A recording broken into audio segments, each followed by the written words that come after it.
Shack fires are becoming more frequent as the number of informal settlements mushroom across the city of Cape Town. The city says it's crucial to mitigate fire risks in informal settlements or informal areas to save lives and property. To do this, the city, along with a private company, has piloted a project to spray structures in the Overcome Heights Informal Settlement with a protective coating to minimize the spread of those fires. Ayesha Ismail reports. Informal settlement fires are one of the biggest disaster hazards as identified by the city of Cape Town. In summer, fires are fueled by strong winds and the damage is extensive, while in winter, fires tend to be smaller but deadlier. This is Overcome Heights near Muizenberg, where thousands of people live. It's a high risk for fires. Last year, 20 blazes were recorded here, and there have been 8 more so far this year.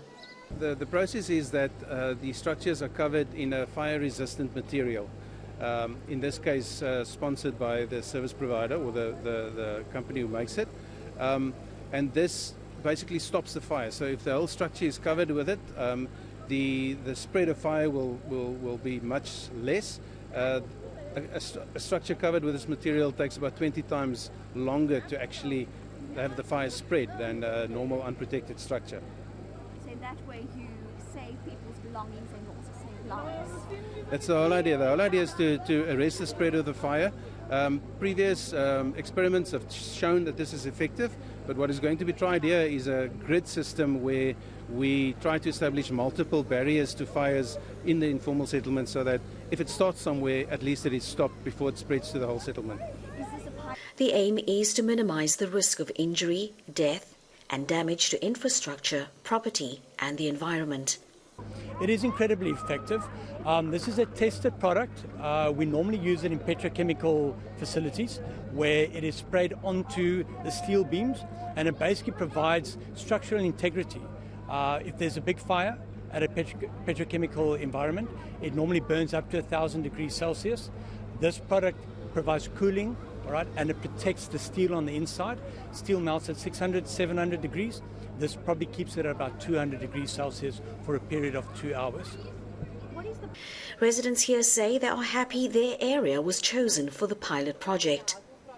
Yeah, when shacks catch a light, if it starts by 1 house, you lose more than 30 shacks or 40 shacks, sometimes more than 100 shacks.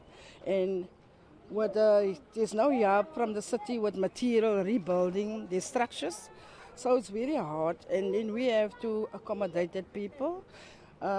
Informal settlement is doing this, but they can just do as little as they can.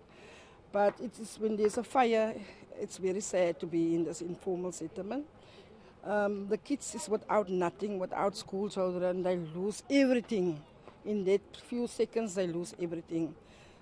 Locals who are part of the extended public works program are also being trained to apply the product. Ayesha Ismail, Cape Town.